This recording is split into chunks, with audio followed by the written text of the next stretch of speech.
Pop Metal Show.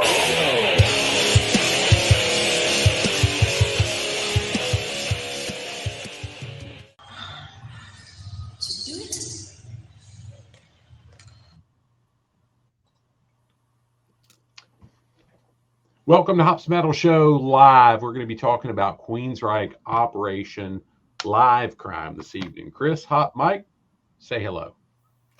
How you doing? Welcome, everybody. Howdy ho. How y'all doing? I'm very laggy, so. So, guys, I'm going to stay in screen, but I'm going to mute myself here, and I'm going to try to handle some of the chat. Okay. All right.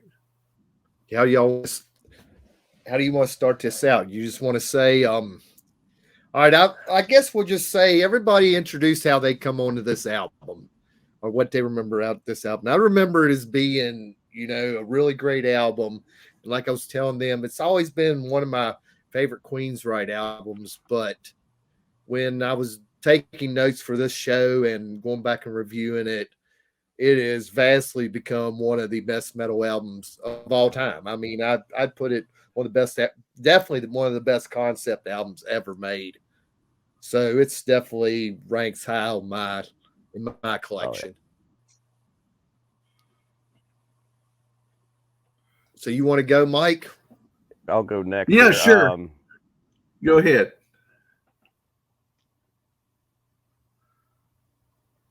All right. Well, I'm so laggy. I'm sorry. I'm going to try to jump in here. I'm going to do my little bit, and then I'm going to try to connect over to my phone and see if that helps because I'm so far behind, I feel like. But anyway, I got onto this album. I think I remember hearing about Queensryche through MTV. I didn't have MTV until kind of later on, but I think that's how I kind of got onto it. But yeah, I'm like Hopper here. It's once I got back digging into it and listening to it a little bit more and get more depth into the content of it. It is definitely a very solid concept album, and I'm like Hop. It is up there, definitely probably top 3 concept albums. Oh yeah.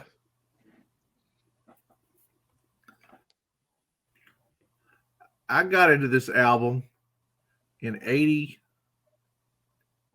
or 89 in study hall, and Mike Albritton made me listen to some of this album on Mr. Marsteller's tape recorder, and then Mr. Marsteller it off when it started doing that chanting and the Sweet Sister Mary, because he thought we was listening to something satanic, and I thought it was okay. And then for some reason I went out and bought the album, the cassette, and I wore it out. I just wore it out. I called it then addictive music, because it didn't matter how many times you listened to it, like it just never ever got old.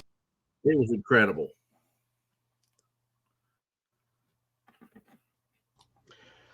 I was late to the party, Hop. I didn't get this one. I remember Jet City Woman and Silent Lucidity on MTV, like a good TV watcher should have been. But then again, I was only in like 7th grade when those two things were on MTV. So I remember Mike May saying, no. If you like them, you need to like this. And that was after I was just angry at all the other crap that came from Seattle. So this is really the only band I've ever liked that had ties to Seattle. Yeah. Well, Jimi Hendrix. I didn't realize he had ties, so I can, point taken. But that's about it. Yes. And I remember where Zach Wild talked about throwing the cinder blocks through Eddie Vedder's windshield, and I'm still kind of with Zach on that. Yeah, there's probably a lot of people feel that way. But yeah, and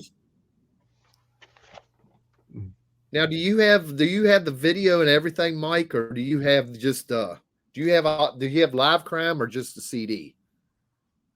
I had the cassette, and then I went out and bought Mindcrime. I bought Mindcrime, and my gosh, when I got my first apartment, I had Mindcrime. I was too cheap for cable, and I put Mindcrime in to pretend like I had MTV. Just because I was. What about you, Les? Did you have? No, I do not have the DVD. I've got it pulled up on YouTube that I can share on the screen whenever you want to. I've got actually I kind of messed up and I didn't have it muted, so I've got Revolution Calling pulled up ready to roll if you want to pull a clip up later. So you'll let me know on that. But no, I don't have the DVD. So Now, I guess in those days they would have been VHSs, wouldn't they? Yes. yeah, that's what I have it on VHS. Yes. Yeah, it was VHS. So has anybody got any questions before we jump into this album? So, yeah. Yeah, Kurokishi. definitely, yeah. Definitely a masterpiece, no doubt about it. Indeed. Well, do you want me to play a little bit of a clip? I think Chris is still fighting with technology on his end. I told him to take his laptop out, throw it in the yard. I'm not sure if Maybe he did that's what he's doing, and he can't find it now. that. Yeah, he threw it in the yard. Good job, Chris. Well, hey, I'm just going to leave us in screen and play this a little bit because I think we'll be able to make it work. Tell me if the audio's jacked up. I think I've got everything right. Ooh, there's string. Yeah, I'm sorry about that, guys. Oh, glad to have you back. And you're not Yeah, I'm lagging. glad. Well, not yet anyway. Hopefully this will be better. I can't imagine just seeing this, in its entirety, just being top notch. I mean, Yeah, it's now. Now, did you all see him? Did you see him with Jeff Tate?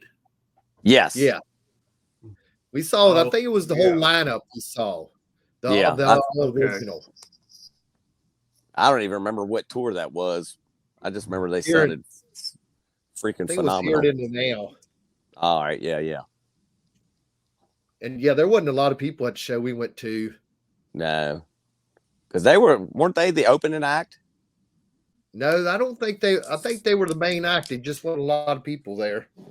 I don't even remember who was the opening act. Yeah, I remember we saw them in Nissan, but I was thinking they were the opening act for some reason, or maybe not the opening act, but like right before whoever the headliner was. But if they were, I guess they were the headliner then. So So I guess we'll just go with the introduction. I mean, that was short and pretty much set it up. I mean, it sets the whole story up. Does anybody else want to comment on introduction, the first track? I think, like you said, I think it gives you a little taste of how the story is kind of going to come along, and how you get that.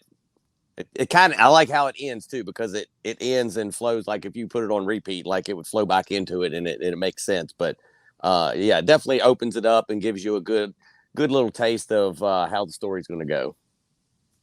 Oh yeah, like when she she leaves, she's like, "You sick bastard." It already makes you get your mind intrigued about like, what has this cat done Yeah, so bad? You know what I mean? You already know he's Yeah. done something apparently heinous. You know what I mean? Yeah. For her to make that type of comment. or he didn't, and it's today, and just for disagreeing with the government, that's what they're injecting him with some kind of serum. Yeah, that's very true, Wes. They're not going to be that guy. I'll be that guy. So Black Hell. And we talked about Jeff Tate. So we was talking about Jeff Tate. You listen to this album, and I can't think of another singer that could pull this off like Jeff Tate could pull this off. In my opinion, like he was definitely fit for that album. yes. Yeah, Mike McKay, what he's saying is so relevant for today. Yeah, I mean, I'm going to jump to Revolution Calling, but yeah, I mean, when you read the lyrics of that song, that could tie into today. Oh yeah, absolutely. Easily. So, Mike, to your comment, Jeff Tate's phenomenal, and that's the piece that I'm nuts about Alter Bridge, and Hop and Chris are probably like, "Shut up, take the microphone." But I mean, I think Miles is probably as close today as I could point to about the vocal range that Jeff Tate Yeah, I had. didn't think about that, but yeah, you're probably right. Yeah. I like Alter Bridge a lot too. So yeah, The complexity of the music, I mean, I would argue what Tremonti does now, while it's very, very different, it's still as complex as what their stuff is. It's just a neat comparison. Yeah. I Well, would the agree guy with that Queensryche's got, I mean, me and Strings seen him a couple times. That dude's got some pipes too. Oh yeah. I mean, he can sing the Tate stuff probably at what Dave even said. He could probably sing stuff that Tate can't sing anymore just because he's younger. Well, and I'd heard on an interview where they said that they were able to go back and play stuff that they hadn't played in years just because Tate couldn't do that anymore, you know, and where this guy, he's able to do it, but you know, it happens to a lot of people. I mean, some in more cases than I won't mention any names, but there's a certain person that definitely lost it. Yeah. There's a certain person that has lost it and can't get it, but you see that a lot. You know, it's, those ranges that they were hitting when they were in their, early 20s, you're not going to quite hit those when you're in your, 50s or late 40s or whatever. So, Hey, let's be fair. Are there things that y'all can't do that you could do in your 20s? Hey, no, I can get, I can still get down pretty quick, but getting up, that's the problem. I've said this before, though. I don't think any of these guys singing thought they were going to be singing still in 2020. You know what I'm saying? Did they really think they were still going to be singing and trying to sing like that? Like, man, 30, 40 years later? Did they think they were going to be alive? Well, that's true. No. Yeah, I mean, hey, true. Right there, that one may be the closest I've seen, and I mean, he's not the same, but he's pretty close. But yeah. I mean, just like going to M3, you see a lot of the classic acts. You have a lot of those same classic acts that have new vocalists in the camp, and then you have some that are still the original singers in there, and you can definitely tell a difference between the two. But and for me though, I kind of, when I go to see a band, I always want to see that original singer just for the nostalgic part of it. That's who you got into when you got into the band. That was who you saw in the videos. But it is what it is, and some of these guys just, they just don't feel like they got it and they want to move on and do something else and do whatever. And, you got to take what you can get sometimes. So Mike, before I let him move off that, you were at Stadium Tour, same show we were. I thought 3 of the 4 sounded pretty stinking good.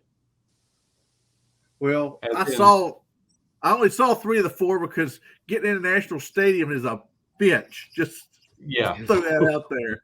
Well, I missed Joan Jett, so I saw Poison and Def Leppard and Crew. Well, so 2 of the 3 you saw probably sounded good. I mean, I thought, but even Joe Elliott, he sings with the range he's got now. He can't do what he did in the 80s.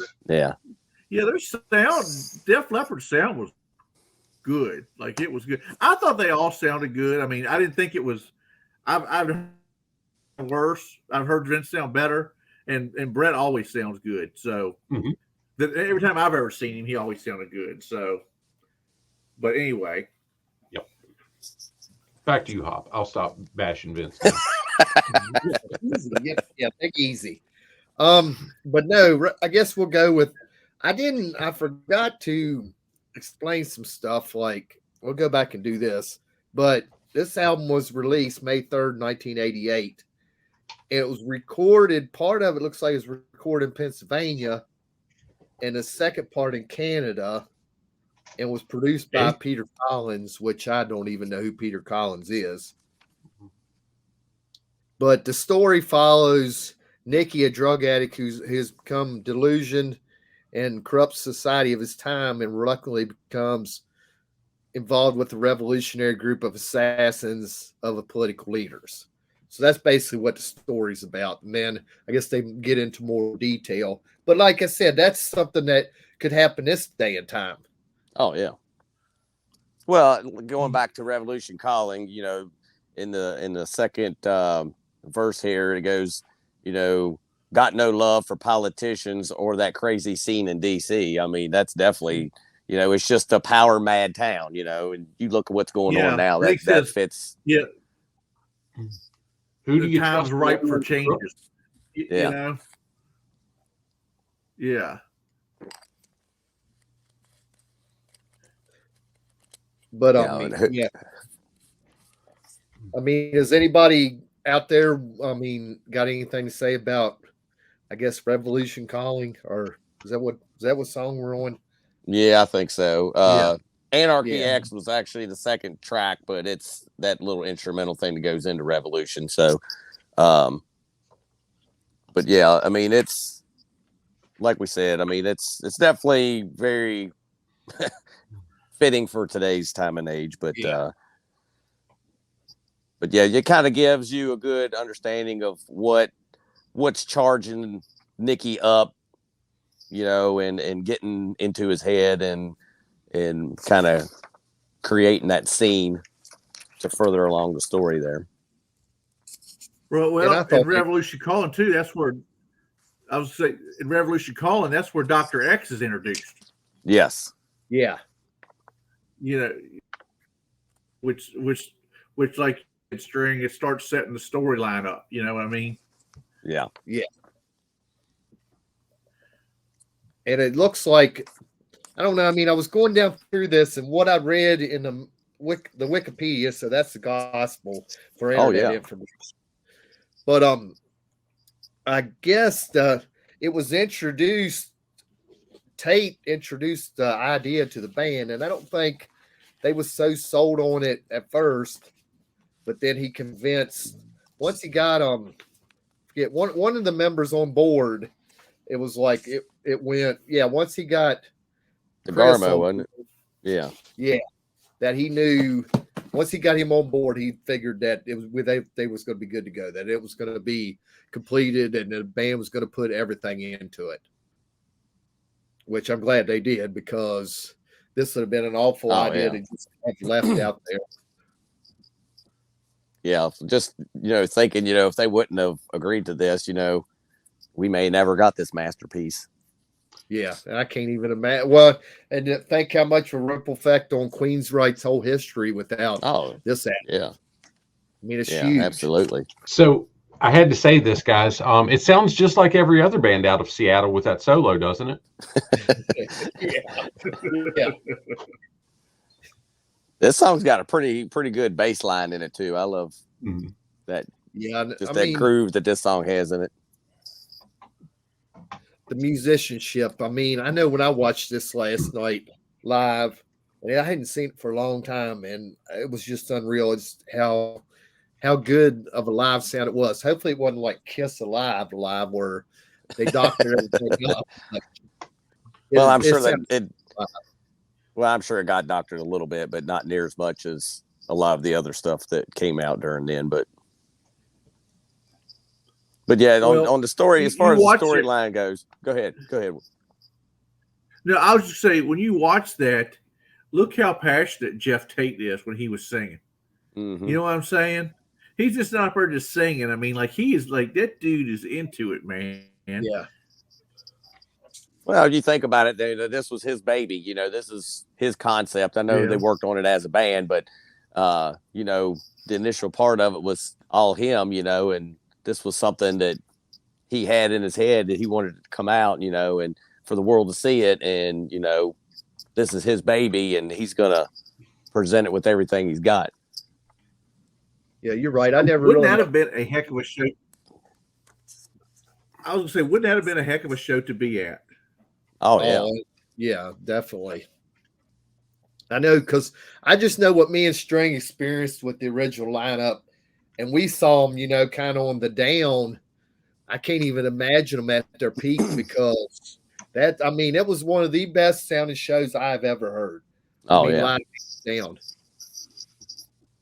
Yeah, I mean, I remember us walking away thinking, "Wow, man, they killed it. Like they brought it. You know, there was no, well, I wish this guy could have sounded a little bit better. Or this guy here, he was not tuned in or anything or whatever. But yeah, it was a really good show. I remember Travis Rogers asking us, what did they sound like? I'm like, hey, let me go back here and get the CD and just put it in play because that's how it sounds. Yeah, yeah, it was damn good. Yeah, it was unreal. So, But I mean, y'all, what do y'all think of Operation Mindcrime? I guess each of y'all. I would say this is probably one of my favorite songs on the album. It's definitely one of the, because they released this track, so this was like one of the big songs off the album as well, and that may be what kind of pushed me to like this one so much. But it's definitely one of the bigger songs on here for me. But you know, and it definitely, you know, as the whole album's going, I feel like we're going to keep repeating this. It keeps tying the story together, and but that's what it is. It's part of the story, so that's why it is what it is. But you definitely get, you know, more of the understanding of, you know, you see him become, you know, that addict, and you know they're feeding him, so they'll get him to do what they want, you know, to kill these people for them, and so it's just kind of basically hitting along that and telling more about the group and what their basically their thing is with him anyway, and creating a monster. I was just going to say, I was right there with String. I'll pretty much say pretty much everything you just said. I mean, excellent song. Like I said, you'll keep repeating yourself, but it takes that storyline, you know, it's like chapter 2, you know what I'm saying? Yeah. Yeah, and just having the whole pumping the drugs in him to keep him, I guess, maybe under control, semi something. I'm not sure, but I guess that's why the heroin's involved too, and I guess to control that and keep him coming back. Yeah. Well, I mean, it's just like any addict, you know, you want more, and you know where you can get it, but you got to do what they want for you to get it, you know, and they'll pretty much give him whatever he needs as long as he's doing what they want him to do. So, yeah. All right. Anybody got anything else they want to say about that track, or? No, I'm good on that one. I'm good. All right, I'm good. But with regards to the CD, so the piece that grabs me about it, guys, the song's amazing. But what I noticed is, if you saw on the YouTube, this DVD was cut from a live show in '91 after they released the Empire album. Yeah, and I don't really. Yes. Mike, you know much about that? Why they done that? Well, while they played the Mindcrime during the Empire tour. Yeah. Why they did that? Why they record? Why they did the live crime thing? I guess during the middle of the Empire tour. Oh yeah, they. As a matter of fact, I remember talking to my friends that saw this show, not that exact show, but this tour, and they were both shocked.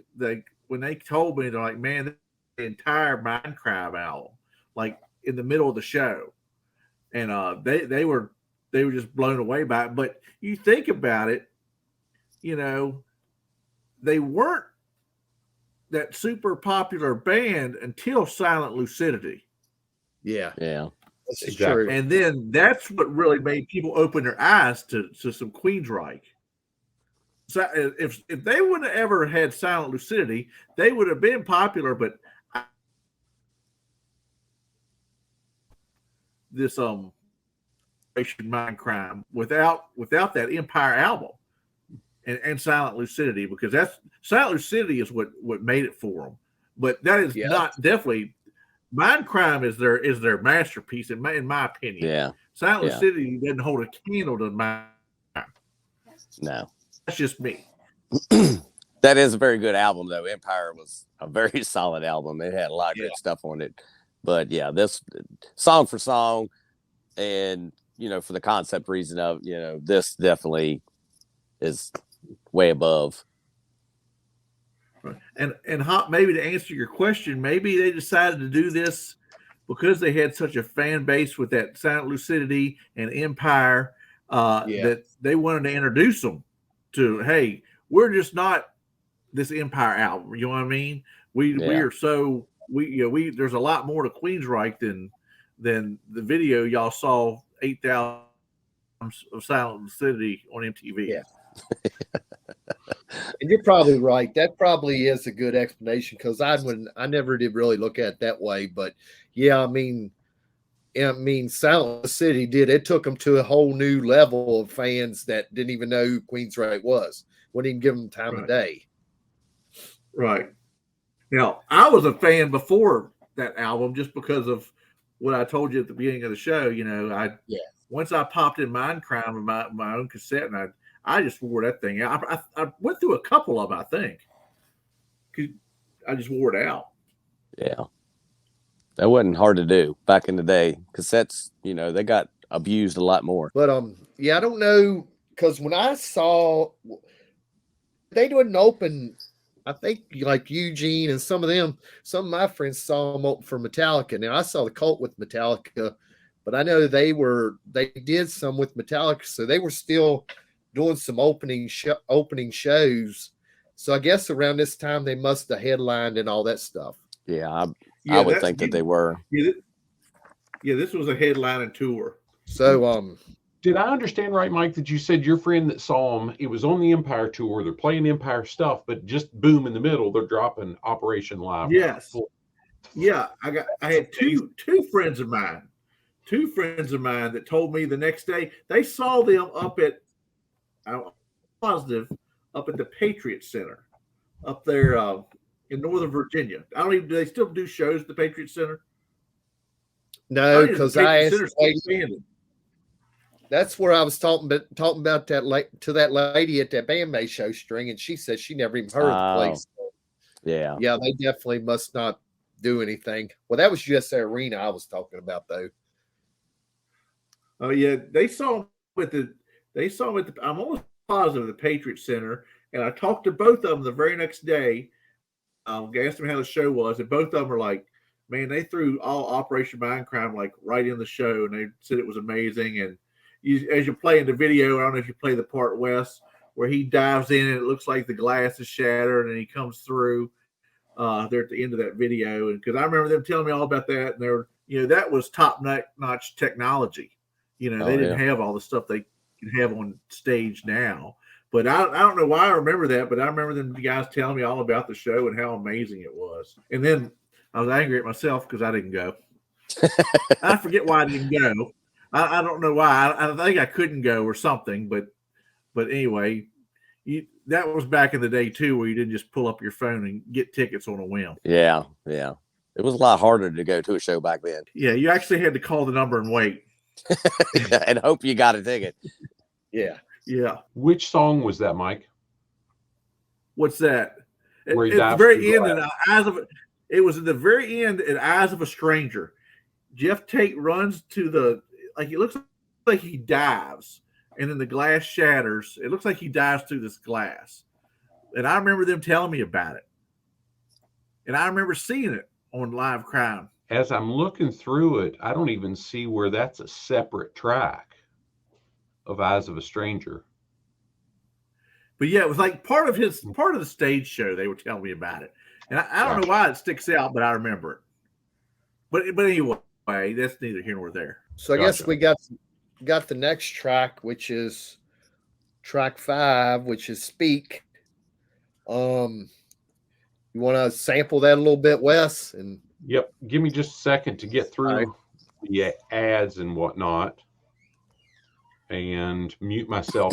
I'm trying to mute myself, and Mike McKay's over on YouTube watching now, so he can let me know if the sound's any better. But let me mute myself, and I've got it pulled up to play. That's another one of my more favorited tracks. That I like the guitar work on that song. Excellent song. Yeah, they taught Kurt Cobain everything they knew. So, isn't it cool? Look at the drum kit. Isn't that everything that was cool about 80s metal? Oh, yeah. I mean, the drum kit was bigger than my house. The whole stage and everything.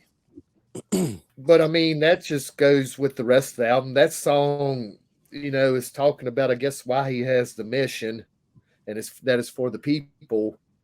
And it's just another thing that's, can still tie in. I mean, with today, it's like, that's what is part of what makes this album timeless. Yeah. Is you can still relate to it. Yeah, I think a lot of the way the lyrics were written, and it's still kind of open, and it's not specifically stating certain events or anything like that. So I think it's just the way that the lyrics were written that it leaves it open where it could be a timeless type of a thing where, you can look at it and associate little bits and pieces of each song into things that are on current, status. It's pretty cool how they went about it. I mean, if it were today, you'd have to be wearing a red hat. Yeah. Well, I'm leaving it alone. Maybe that's what the insurrection thing was. Maybe that was the revolution had called.